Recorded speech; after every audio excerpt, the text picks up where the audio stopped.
Gilles Morin est historien. Il se rend plusieurs fois par semaine aux Archives nationales à Pierrefitte, en banlieue parisienne. Aujourd'hui, il est venu consulter des documents du ministère de la Justice sur l'épuration à la Libération. Pour les obtenir, il devait jusqu'ici demander une dérogation. Il fallait faire des demandes écrites, l'administration devait me répondre, des démarches pas forcément utiles.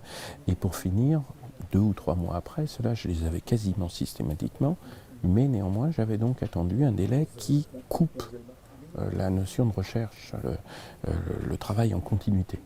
Depuis le 27 décembre dernier, le gouvernement a décidé l'ouverture quasi totale des archives du régime de Vichy, soit 700 mètres linéaires de dossiers.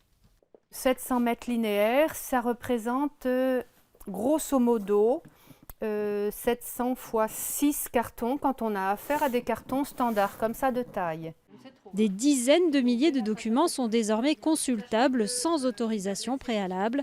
Or, la Seconde Guerre mondiale est l'un des sujets les plus demandés par les visiteurs des archives. La Seconde Guerre mondiale attire énormément de recherches tous azimuts, aussi bien celui qui cherche à savoir pourquoi son grand-père a été requis pour le STO, pourquoi son père a fait de la résistance. Comme Jean Sibyl, cet informaticien à la retraite passe des heures en salle de lecture à la redécouverte de son enfance pendant la guerre.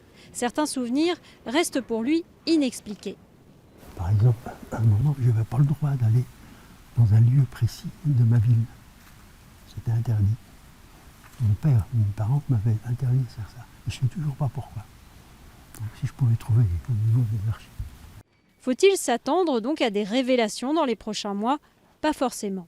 On aura sans doute des découvertes qui vont étonner, mais on n'aura plus une révélation du genre Mitterrand pendant la Seconde Guerre mondiale ou d'autres choses, puisque les hommes politiques actuels, aucun n'a participé à cette histoire. Donc on n'aura pas ce côté scandale, et tant mieux, on va pouvoir travailler sereinement.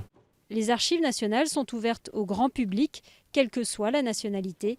Il suffit d'avoir 18 ans, une pièce d'identité et de s'inscrire gratuitement pour obtenir une carte de lecteur.